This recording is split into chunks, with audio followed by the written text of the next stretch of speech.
नमस्कार दोस्तों, कैसे हैं आप सभी। आज की कहानी का शीर्षक है अनचाहे बंधन। सुबह के उजासा के साथ साथ ही चिड़ियों की चहचहाहट की आवाज़ वातावरण में मधुर संगीत घोलने लगे थे। रात के निस्तब्ध सन्नाटे के बाद यहाँ वहाँ उड़ती चिड़िया के झुंड और पेड़ की डालियों पर फुदक रही नन्ही नन्ही चिड़िया वातावरण को जीवंत बना रही थी। आंगन में खड़ी उमा आकाश में नजरें जमाए इस नैसर्गिक दृश्य का आनंद उठा रही थी। तभी छोटा अनुज आकर उसे पीछे से थाम लिया। वह चौंककर जैसे नींद से जग गई। अनुज को बाथरूम में भेजकर उसने तेजी से अपने कदम किचन की तरफ बढ़ाए और नाश्ता बनाने में जुट गई। कभी किचन, कभी आंगन में तो कभी बेडरूम में तब तक चक्कर लगाते रही जब तक कि अनुज व अंकित को स्कूल और नील को ऑफिस नहीं भेज दी। घर के दूसरे छोटे मोटे काम निपटाकर बरामदे में पड़े सोफे पर आ लेटी। यही 3-4 घंटे का समय है जो उसके अपने होते हैं, जिसे वह अपने हिसाब से शांति और सुकून से जी पाती है। तब वह हुक्म की गुलाम नहीं होती है, एक आज़ाद पंछी होती है। जो दिल चाहता है वही करती है। खाना पीना और सोना सब अपने मन से होता है, पर न जाने क्यों आज उसका मन कहीं रम नहीं रहा था। अलसाई हुई सी सोफे पर लेटी थी, पर मन था कि न चाहते हुए भी पाखी बन अतीत में विचरण करने लगता। धीरे धीरे मन बचपन की यादों में गोते लगाने लगे। वह बचपन से ही अनचाहे रिश्तों से घिरी रही, जिसे उसने दिल से कभी भी नहीं स्वीकारा। माँ को तो उसने सिर्फ फोटो में ही देखा था, क्योंकि वह तो उसे जन्म देते ही स्वर्ग सिधार गई थी। बस पापा के प्यार की कुछ धुंधली सी यादें बची थी। पापा का प्यार भी मात्र 5 वर्ष की उम्र में छिटक गया था। वह भी 4 दिनों के बुखार में ही उसकी माँ के पास चले गए थे। होश संभालते ही चाची ने घर के कामों में लगा दिया था। जिंदगी की तपती रेत एकमात्र प्यार का स्रोत सिर्फ दादी माँ ही थी, जो खुद ही चाचा चाची पर आश्रित थी। फिर भी वह उसे पढ़ाने के लिए चाचा को परेशान किए रहती थी। दादी का ही दबाव था जो उसका एडमिशन एक सरकारी स्कूल में करवा दिया गया था, जहां किताब, ड्रेस, दिन का खाना सब मुफ्त मिलता था। उसी स्कूल में वह 10वीं तक की पढ़ाई अपनी मेहनत और लगन से काफ़ी अच्छे नंबरों से पास कर ली थी। उसके आगे की पढ़ाई भी अधूरी रह जाती अगर पड़ोस में रहने वाले उसके पापा के दोस्त रह चुके कपिल अंकल ने कॉलेज के प्रिंसिपल से निवेदन कर उसकी फीस माफ़ नहीं करवा दी होती और उनका लड़का मनीष अपनी किताब उससे शेयर करने का वादा न किया होता। वैसे भी मनीष उसके बचपन का दोस्त था। दोनों एक साथ खेल कूद कर लड़ झगड़ कर बड़े हुए थे, इसलिए दोनों के बीच गहरी आत्मीयता उत्पन्न हो गई थी। उसके मरुस्थल बन गए जीवन में मनीष एक नखलिस्तान सा था, जो कुछ ही समय के लिए ही सही उसके मन में सुकून और खुशियां भर देता था। धीरे धीरे दोनों के बीच की यह आत्मीयता कब प्यार में बदल गई, वह खुद ही नहीं समझ पाए। जब उन्हें समझ में आया कि अब वे दोनों एक दूसरे के बिना नहीं जी सकते, तब मनीष ने उमा से वादा किया था कि अनुकूल समय आने पर वह खुद ही परिवार के लोगों से उससे शादी करने के लिए बात करेगा। ग्रेजुएशन के बाद मनीष को एक प्रसिद्ध बैंक में ऑफिसर के पद पर चुन लिया गया था। उसे ट्रेनिंग के लिए हैदराबाद भेज दिया गया। उन्हीं दिनों चाची अपने मायके के एक रिश्तेदार नील से, जो विदुर होने के साथ 2 छोटे बच्चों का पिता भी था, उससे उमा की शादी की बातें करने लगी।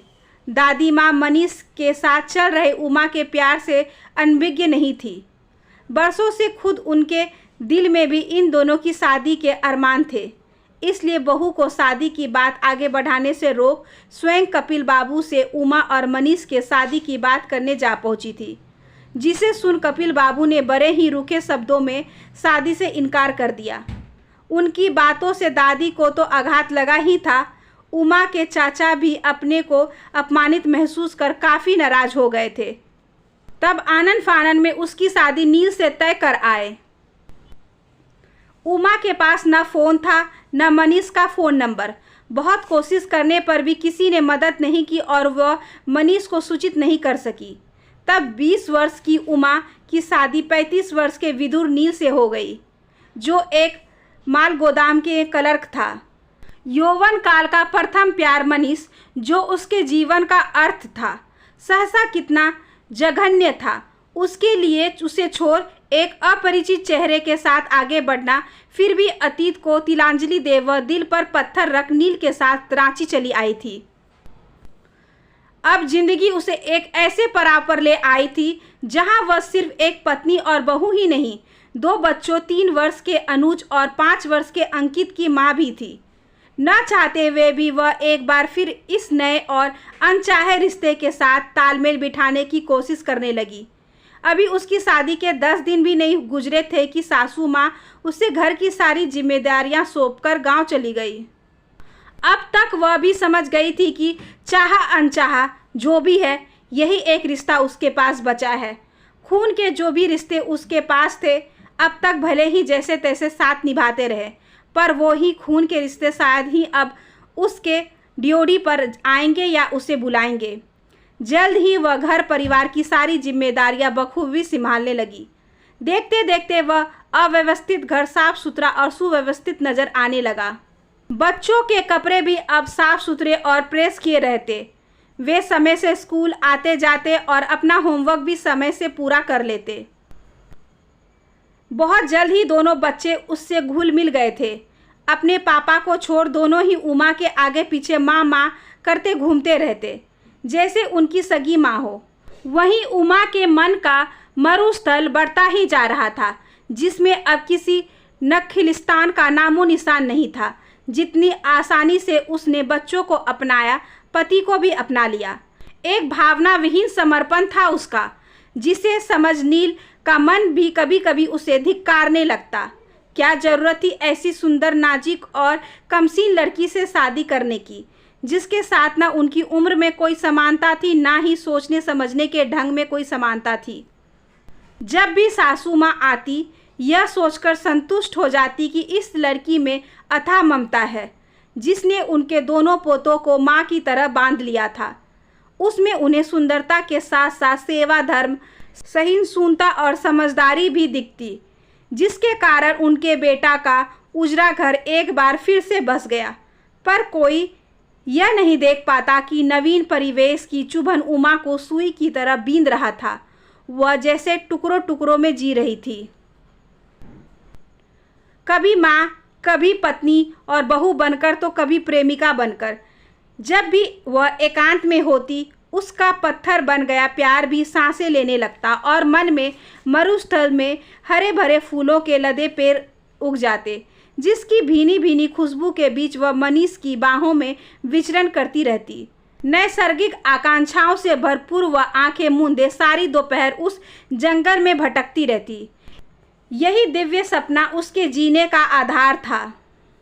एक दिन वह सब्जी मार्केट में सब्जियां ले रही थी कि अचानक एक जानी पहचानी सी आवाज़ ने उसे चौंका दिया।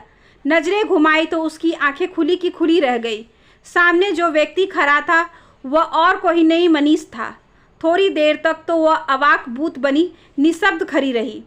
नजरें मिली तो दोनों की आंखें भर आई। थोड़ी देर की चुप्पी के बाद मनीष बोला, मैंने कभी सोचा भी नहीं था कि तुमसे यूं मुलाकात हो जाएगी। आजकल मेरी पोस्टिंग यहीं पर है। वो सामने वाले मकान में मेरा ऑफिस है, वह एक तरफ इशारा करते हुए बोला। तभी जैसे उमा को होश आ गया। वह तुरंत घर जाने के लिए मुड़ी ही थी कि आगे बढ़कर उसका रास्ता रोकते हुए मनीष बोला, यूं मत भागो, तुमसे कितनी ही बातें कहनी और सुननी है। चलो सामने मंदिर के प्रांगण में बने बेंच पर कुछ देर बैठकर बातें करते हैं। मनीष की बातों का सम्मोहन अब भी कायम था। वह उसके पीछे पीछे आकर बेंच पर बैठ गई। मनीष ने ही चुप्पी तोड़ी। तुम खुश हो? अब ऐसी बातों का कोई मतलब नहीं है। तुमने भी तो अपने पापा की पसंद से शादी कर ली होगी। नहीं, तुम्हारे अलावा दिल किसी को स्वीकार ही नहीं कर पाया। मेरे कारण तुम्हारे साथ जो अन्याय हुआ, उसे भी भुलाना मेरे लिए आसान नहीं था। उमा को खो देने का दर्द साफ उसके चेहरे पर झलक रहा था। अब पिछली बातों में कुछ नहीं रखा। जिंदगी में आगे बढ़ने में ही सबकी भलाई है। इतना कह वह जाने के लिए उठ खड़ी हुई। उसे लगा किसी की नज़र पड़ गई तो मुश्किल हो जाएगी। उसे जाते देख मनीष याचना भरे स्वर में बोला, फिर नहीं मिलोगी। वह बिना कुछ बोले वहाँ से चली गई। घर पहुँची तो नील घबराए हुए था। कहाँ रह गई थी? एक बहुत पुरानी सहेली मिल गई थी। ठीक है, मैंने पोहा बना दिया है, हम लोग नाश्ता कर लिए हैं, तुम भी खा लो। उमा ने राहत की सांस ली और अपने काम में जुट गई। दूसरे दिन सब काम पहले की ही तरह चलते रहे, पर शाम को जब वह सब्जी लेने निकली, लौटते लौटते उसे काफ़ी देर हो गई। उस दिन फिर मनीष मिल गया था। उसके साथ टहलते हुए थोड़ी दूर तक निकल आई थी। उसका साथ उसे सम्मोहित कर रहा था। मनीष उसका हाथ थाम एक कॉफ़ी हाउस में आ बैठा था। जब घर लौटी, मनीष का आत्मीयतापूर्ण मुख स्पर्श उसे बेचैन करने लगा था। उस दिन के बाद से उमा जब भी सब्जी लेने जाती, अक्सर उसे देर हो जाती, जिसके लिए तरह तरह के बहाने बनाती। नील भी कोई अनाड़ी तो थे नहीं, कुछ कुछ समझ रहे थे। उमा को भी व्यंग्यबान से बहुत कुछ समझा रहे थे, पर उमा का मन अब बिल्कुल समझने के लिए तैयार नहीं था। मनीष से मिलते रहने से दोनों का प्यार फिर से मुखर होने लगा। मनीष के जीवन में फिर से उसे लौटकर आने का आमंत्रण उमा को लुभा रहा था और उसे स्वार्थी भी बना रहा था। वह समझ गई थी कि उसकी खुशियाँ सिर्फ मनीष के साथ ही है और उसे अपनी खुशियाँ पाने का पूरा हक है। जबरदस्ती थोपे गए अपने त्रासदीपूर्ण शादी के फैसले को आखिर वह क्यों माने? उसी दौरान मनीष का ट्रांसफ़र कानपुर हो गया। उसने उमा के सामने प्रस्ताव रखा कि अगर उमा उसके साथ चलकर कानपुर में उसके साथ रहे तो वह मंदिर में शादी कर लेगा। फिर कुछ ही दिनों बाद नील से तलाक दिलवाकर कोर्ट में भी शादी कर लेगा। उमा को मनीष पर पूरा विश्वास था कि वह उसे कभी धोखा नहीं देगा, इसलिए उसने उसका प्रस्ताव मानने में देर नहीं लगाई। दोनों ने मिलकर घर छोड़ने का दिन और समय दोनों ही तय कर लिया। अपने फैसले पर जब भी उसका मन विचलित होता, वह मन को समझा देती, कौन से ये सब मेरे खून के रिश्ते हैं जो अपनी सारी खुशियाँ कुर्बान कर दूँ। वैसे भी खून के रिश्ते ने ही तो कौन सा उसका साथ दिया था। एक मनीष के साथ उसका रिश्ता सत्य था, बाकी सब झूठ। जिस दिन उसे मनीष के साथ निकलना था, उससे एक दिन पहले अपना ज़रूरी सामान एक बैग में डालकर बच्चों के कमरे में रख दी। वह रात बच्चों के साथ ही बिताना चाहती थी, पर बच्चों के पास लेटी उमा की आंखों से नींद कोसों दूर था। रात के निर्वता में कल और आज को खंगालता उसके मन पर प्रहरी उसकी आत्मा को ही कटघरे में ला खड़ा किया था। अचानक अनेक सवाल उसके मन में कुतेरने लगे थे। क्या अपना सुख आदमी को इतना स्वार्थी बना देता है कि दो मासूम बच्चों का प्यार, पति का सम्मान, लोकलाज सब गौण हो जाता है? उसका मन कहीं गहरे गर्त में डूबने लगा था। तभी अनुज अपने सपने में डरकर सिसकता हुआ उसके गले आ लगा। उमा के थपकी देते ही निश्चिंत होकर सो गया। अनुज का अपने ऊपर विश्वास देख मन का स्पंदन उसकी सोई चेतना को जैसे जगाने लगा था। उसे अपना बचपन याद आने लगा, जब कभी वह रात में डर जाती, घंटों घुटने पर सिर छुपाए कांपती रहती, कोई उसे गले से लगाने नहीं आता। उसे रात की निस्तंभता अपने लिए निर्णय पर बारीकियों से सोचने पर मजबूर करने लगा। दोनों बच्चे हर सुख दुख में अपनी सगी माँ की तरह उस पर विश्वास करते थे। कोई भी ज़रूरत में या डरने पर पापा की जगह उसे ही पुकारते थे। जब वह चली जाएगी तब एक माँ के धोखा खाने के बाद क्या ये दोनों बच्चे कभी किसी पर भरोसा कर पाएंगे? उसका एक गलत कदम उसके पति और इस परिवार के साथ उसके मान सम्मान को भी धूल धूसरित कर देगा। अपना जो फैसला उसे रोमांच से भर देता था, अचानक उसे अपराध बोध से भरने लगा था। उसका दिल चाह रहा था कि इस अनचाहे रिश्ते को छोड़कर, रस्मों रिवाज को तोड़कर अपने प्यार को पाले, पर वह समझ रही थी कि यह प्यार का वासनापूर्ण फैसला विनाशकारी होगा। जिंदगी के दौर में वह बहुत आगे निकल आई थी। अब पीछे लौटकर बिछुड़े के साथ आगे बढ़ना सबसे बड़ी मूर्खता होगी। इसलिए अपने बिछुड़े प्रेम से मोह की बेरियां काटकर उसके आगे बढ़ने में ही सबकी भलाई है। सुबह जब मनीष अपनी कार लेकर आया और उसे फ़ोन किया, वह गेट खोलकर बाहर आई। उसे देखकर वह बहुत खुश हुआ, पर वह शांत अपलक दृष्टि से उसे देखती रही। फिर बोली, नहीं मनीष, मैं तुम्हारे साथ नहीं जा सकती। दोनों बच्चे मुझे माँ समान प्यार करते हैं और एक माँ सब कुछ कर सकती है पर अपने बच्चों को धोखा नहीं दे सकती। उसकी बातें सुन वह बुरी तरह झुंझला उठा था। यह कैसा पागलपन है, यह भावनात्मक दुर्बलता का समय नहीं है। बस चलो यहाँ से। मेरी और तुम्हारी सोच में बस इतना ही फ़र्क है कि जिसे तुम मेरा पागलपन समझ रहे हो वह अब मेरा कर्म है, बच्चों के प्रति मेरा न्याय है। तुम मेरे पारबद्ध में हो ही नहीं, वरना पारबद्ध में इतनी उदारता कहाँ होती है कि एक बार खो देने के बाद फिर से सम्मान के साथ तुम्हें मेरे नाम लिख दे। हाँ, इस बात से मैं इनकार नहीं करती कि तुम्हारा प्यार एक एहसास बन हमेशा मेरे साथ रहेगा। अब जाओ यहाँ से, जीवन में आगे बढ़ने में ही हम दोनों की भलाई है। अचंभित मनीष को वहीं छोड़कर वह घर के अंदर आ गई थी।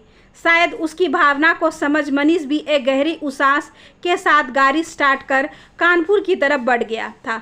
आशा करती हूँ कि आज की ये छोटी सी कहानी आपको अच्छी लगी होगी। अगर अच्छी लगी हो तो please like, share and subscribe करें हमारे चैनल को। ज़्यादा से ज़्यादा शेयर करें और बेल आइकन को ज़रूर प्रेस कर लें ताकि अगली वीडियोज़ की नोटिफिकेशन आपके पास सबसे पहले पहुँचे। धन्यवाद।